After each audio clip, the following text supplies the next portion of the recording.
Paano malalaman kung may gusto sa'yo ang isang lalaki? Sa diksyonary ng lalaki, ang gusto at ang mahal ay iisa lang. Maraming babae ang nagrereklamo kung bakit hindi namin kayang diretsuin ang aming nararamdaman sa kanila. Alam mo kung bakit? Kasi mahirap. Mahirap kaya ma-reject. Pero kami mga lalaki, gumagawa kami ng paraan para maparamdam sa inyo ang aming nararamdaman. Iba't ibang paraan ang ginagawa namin. Minsan halata, minsan hindi. Simulan natin sa text. Torpe man tignan. Pero ito yung pinakamadaling paraan para mag-usap kayo kung hindi kayo gaanong nakikita. May mga lalaki, tuwang-tuwa kami pag nakikita namin yung babaeng gusto namin sa inbox namin. Lalo na kapag kayo ang naunang nag-hi.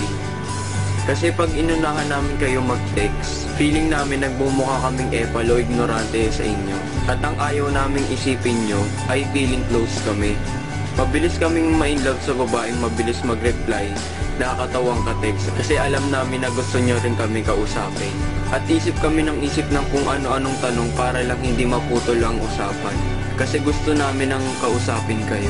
Kasi kayo ang nagbibigay ngiti sa amin sa tuwing nagre-reply kayo. Kapag wala naman kaming load, sa Facebook kami ng gugulo. Makita lang namin yung bilog na kulay green sa tabi ng pangalan nyo. For short, online kayo, ay tuwang-tuwa na kami. Hindi namin alam ang unang sasabihin namin sa inyo. Kasi baka mapahiya lang kami.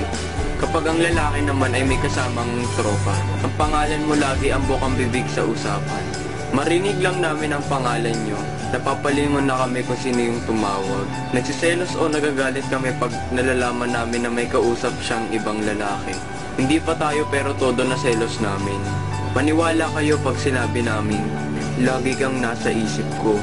Kasi totoo yun, hindi lang babae ang nagpapantasya. Pati kami rin. Minsan iniisip namin kung anong itsura namin kapag kasama kayo.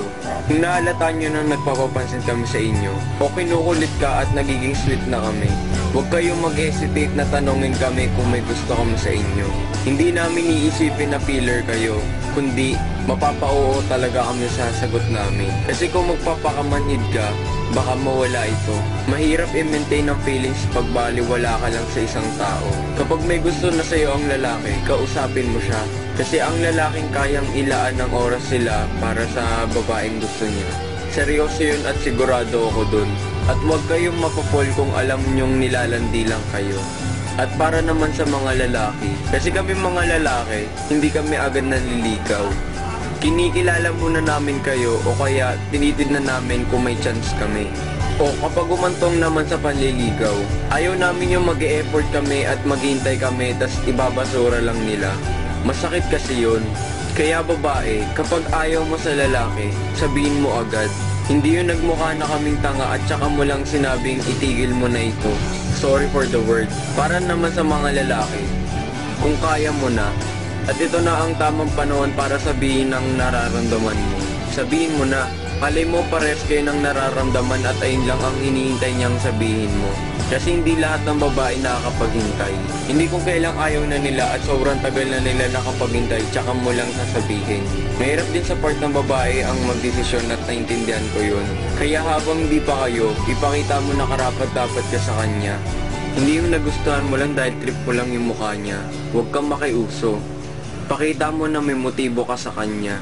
At doon malalaman ng babae kapag may gusto sa kanya ang isang lalaki.